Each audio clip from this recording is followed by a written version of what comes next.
In the hustle and bustle of Pokemon Ultra Sun and Ultra Moon news, I feel like something was lost. And that something is information about the Nintendo Switch Pokemon game as spoken by Masuda and Omori. That right now, people are desperate for any scrap of information about the Nintendo Switch Pokemon game. We've actually been sitting on it for quite some time, and this is why I feel that the information kind of got lost. August 8th. So the thing is, Game Informer actually did multiple interviews. We have videos, we have information, we had like a tour and the history of Game Freak about just Pokemon Ultra Sun, Ultra Moon, but then there was a little bit sprinkled in about the next Pokemon game for the Nintendo Switch, because it was already announced at this point, but like I said, I feel like it got lost because around this time, around August, we started getting a lot more information about Pokemon Ultra Sun and Ultra Moon. That Pokemon Ultra Sun and Ultra Moon went from like this crazy phase of being immediately hated, and that's what led to the announcement of the E3, or that's what led to the E3 announcement of the Nintendo Switch Pokemon game. One of the most exciting announcements at E3 came from a man sitting behind a desk.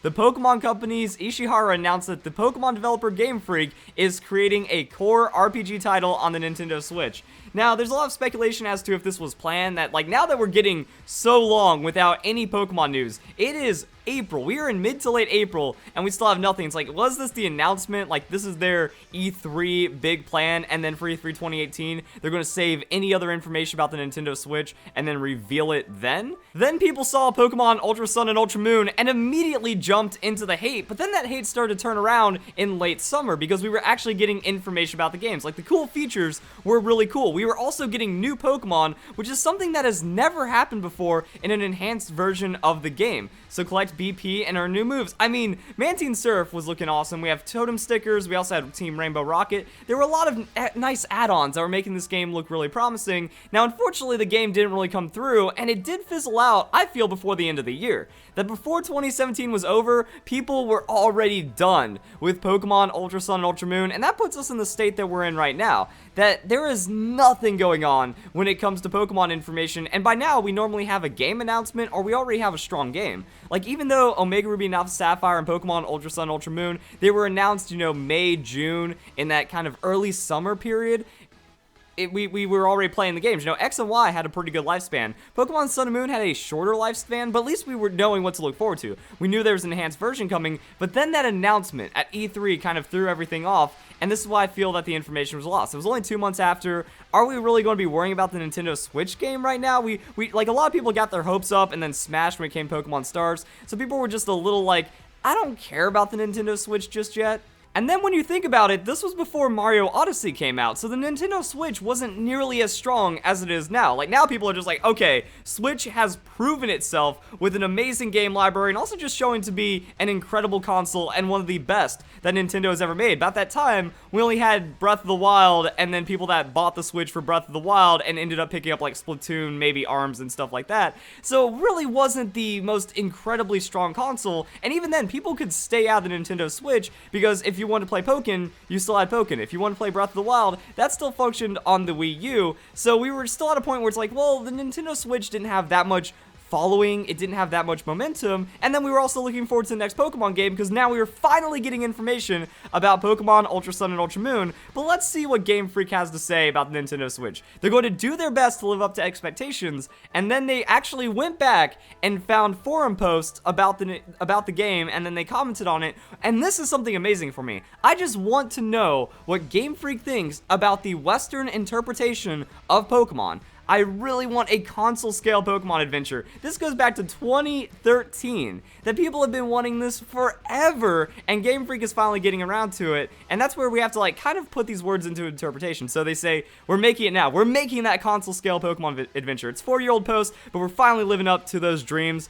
and then this guy, hey, why hasn't it been done yet? They start laughing. Don't worry. It hasn't been done, but we're making it. Don't worry, we're getting onto this one. And then I think this is the biggest one. I already did a video covering this back in August, but like I said, I think it kind of got lost. People aren't really bringing this up, even, like, people would rather go to the fake information that means nothing and mass broadcast that for views instead of actually going into the information that we have about Nintendo Switch, what the Pokemon Company is up to, or any of that underlying stuff, and it's really sad to see. So we have this, all I ask is that they take the basic premise of gotta catch them all in a large, openish world, bam, done. I mean, that is a 7-year-old topic, like probably almost 8 years at this point, and they say we're making it. So the problem is, like, is this a joke? Is this just a running joke where they go through all that, they just say, don't worry guys, we're making it? Or are they taking all of these to heart? That this is in the interview. I wonder if there were other comments, other questions that they were like, we don't want to respond to this, we don't want to put this in the Game Informer interview video or anything like this. They want to take these ones specifically to really get the hopes up. Like, I think that this is them confident in what they have for the Nintendo Switch. That right now, confidence is really shaken because of what Pokemon has been doing, as well as Nintendo. And I think another thing that brings up this whole discussion about all of this Nintendo Switch information from a while ago is what's been happening recently. I think that Roblox being deleted means a lot for an upcoming Nintendo announcement. Like, Pokemon on Nintendo Switch announcement is probably happening really soon because of this takedown. Because I was looking at the history, it's like, wait a second, this is our yearly takedown of the biggest unofficial Pokemon thing.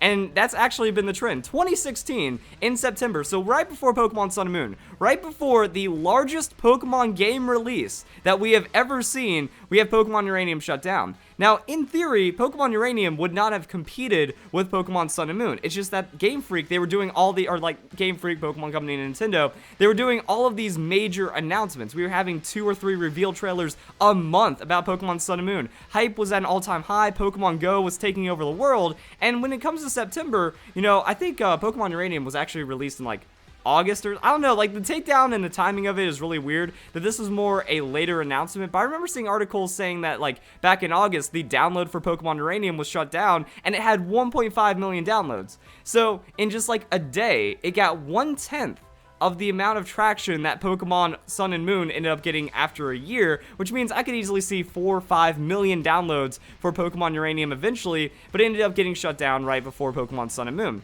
Again, in theory, if you played this game, you could probably beat it in like a month. I don't know how deep it was and how long people would like stick onto it and stuff, but in theory, you could beat this game before Pokemon Sun and Moon comes out, so I don't see any competition. But it's not about competition. It's about making sure eyes are on the official information, and there's no distraction for any kind of fan-made game. Also, maybe because people are like now searching Pokemon more. People are looking up these terms, they're starting to drift into that unofficial territory, and Game Freak doesn't want that to happen. Same with Pixelmon. July 2017, summer, right after E3, right after we had the Nintendo Switch announcement and the confirmation of Pokemon Ultra Sun and Ultra Moon, right before we get into Pokemon Ultra Sun and Ultra Moon reveal season.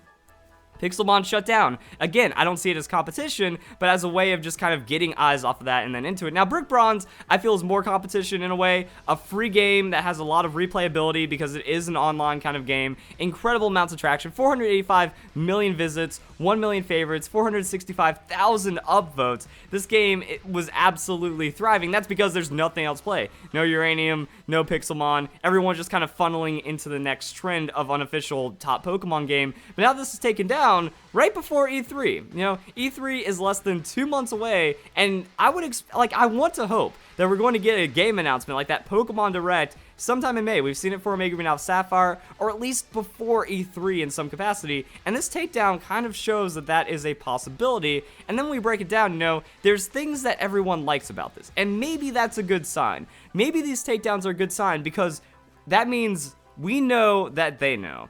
They know we love these experiences. They know that many people love these games. They know that this is what people want with everything included, and hopefully it's not too late. Because one problem I've been seeing is people are saying, oh, Nintendo Switch or Pokemon Switch can't come out in 2018 because then that means the game would be rushed and it'd be terrible. We don't know how long they've been developing it. For all we know, the game already has 3 or 4 years of development under its belt, because from what we saw with Legends of Zelda Breath of the Wild, I guess maybe you could actually develop on the Wii U and then transition it to the Nintendo Switch, or maybe the Nintendo Switch dev kits have been around for so long that an incredibly fleshed out, insanely large game like Breath of the Wild can come out on launch, let alone a year and a half later, or over a year and a half later, with the experience of a development team like Game Freak.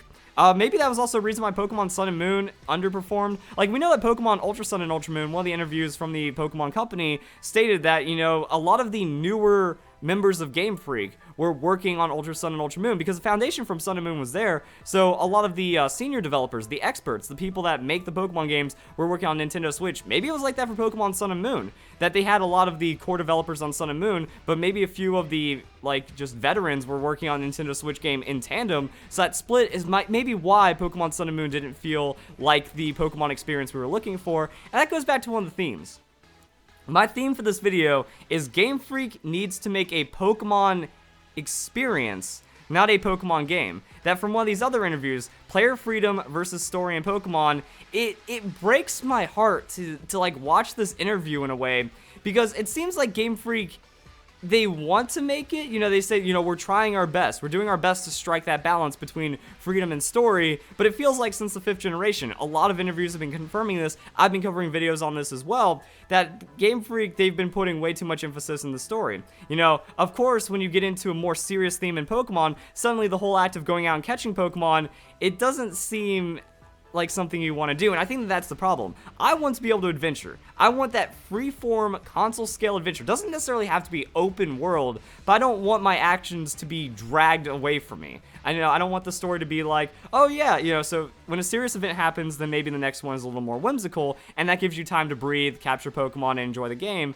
But you have to make it feel like it's appropriate to catch Pokemon. Wrong, Game Freak. It should always be important. It should always be a focus to catch Pokemon no matter what is going on, so breaking up that pacing and finding that balance is always a challenge of development. I think they're just too much on the end of story instead of player freedom, so hopefully, taking like all these comments and stuff, player freedom was a goal from the beginning. We're making it. We're making that console scale adventure. Larger scale should shrink the story. Like if they keep the same level of story stuff in Pokemon Sun and Moon, but then expand the game around it, that shouldn't be terrible. That's what I mean. I want that Pokemon experience. If I was to play Pokemon, it would be more like the earlier Pokemon games, a bit more free feeling. That sure, we are kind of going in a in a linear direction, but a linear direction doesn't necessarily mean on a rail story or a linear story. I still felt like I was able to adventure how I wanted in the original Pokemon games, because that's how I would do it. It's like, oh, if I start in if I start in the East Coast of the United States and I work my way to the West Coast, there's going to be a path. There's going to be like a recommended or optimal path that I'm most likely going to take as a novice that has no experience, but at least I'm able to experience the Pokemon world that way. Eventually I run into bad guys, but Team Rocket wasn't necessarily threatening the world, so I didn't feel like I had to adjust with that. Like in one of these interviews, they talk about, Pokemon X and Y, they talk about the theme of a life-ending, a world-ending threat. Same with Pokemon Sun and Moon, like this threatens the Alola region directly, so you don't get to have fun anymore once that story kicks in, and the non-playing characters make sure that happens. So this right here is talking about Breath of the Wild, and the response to an open world Pokemon experience is, anything is possible, and then he laughs. Now, I don't know if that laugh is like look at that face. The face that he makes, it makes me really confused, because is this the face of, wow, that sounds like a really good idea, maybe we could get around to doing that, or is that the face of, how do I say something about this but I don't give anything away? I think that's kind of like one of the questions right there, but they also, from the rest of this interview, I don't think it'd work if we just brought over the current gameplay and put it in that world. I wonder if that's also them saying, we're working on something like that, but we can't give the same exact idea. Like, I would love crafting. Crafting in Pokemon would be really cool in its own way. Like if there was foraging in a way, if there was just the ability to create things and do things for yourself, or at least alternative money methods. Right now, the only way of getting money effectively is finding items and selling it instead of actually and there's no recurring items. Maybe recurring resources to a degree. They did experiment that with Pokemon Sun and Moon. On the beaches, you can find items, but I'm talking about value and then just beating trainers and farming the Elite Four. So pretty much you just need to beat people who are money bags, and that's the economy in Pokemon, when really I feel the economy can be driven by many other factors. Selling your Pokemon might be a little too much, but again, what other resources are there in Pokemon? So what if there was Pokemon trading? If there was no hacking in Pokemon, it'd be pretty awesome. If it was just canceled out, there was no way of doing it, there's an economy to where you could sell level 1 IV Pokemon, stuff like that. I'm not saying that needs to happen. It might diminish the spirit of Pokemon, but these are things that happen in the Pokemon world. Now you have to think about the greater Pokemon world and not the story. We need to have a good, interesting... Oh, and this was another thing that broke my heart as well. It's like, Game Freak, come on. We need to have a good, interesting reason for players to be in that kind of environment going around catching Pokemon. The interesting reason is to go around and catch Pokemon. That's all the reason we need. Like I said, if Pokemon became real this instant, I would cut the video recording, I would run out, and I would just wrestle a Pokemon. I would try anything to capture Pokemon, because I just want to go out and experience adventure. I don't need any guidance. The guidance is my own goals that I set for myself, not what Game Freak gives us. So the player freedom, they acknowledge that player freedom is very strong in Pokemon Go, but they don't acknowledge that that's a reason why it was successful. So again, if it's about like if the development had already gone back, 3 years or something, and the goal was was less player freedom, more story, adding another year. Some people are saying Pokemon Switch needs to come out 2020. Adding 2 years to development isn't going to save a flawed concept. So I think the game's ready. Depending on how long they've been working on it, it seems like there's no reason to think about that. The Pokemon world needs that exploration, and yesterday I did a video talking about multiple regions. If Game Freak wants to strike that balance, I feel 2 regions is the way to do it. That you can have a very heavy-handed story. Like if Pokemon Sun and Moon, Ultra Sun, Ultra Moon even, had the story that it did, pissed a lot of people off, but then at the end of it, you take a boat to Sinnoh, and it's even like less restrictive because you don't have to worry about the villains in Sinnoh, maybe. That you beat Rainbow Rocket, you follow the rest of the storyline, and also when you think about the story, Galactus disbanded at that point, and then like everything's kind of taking care of itself, because we are in a linear timeline, Pokemon Sun and Moon, I think it takes place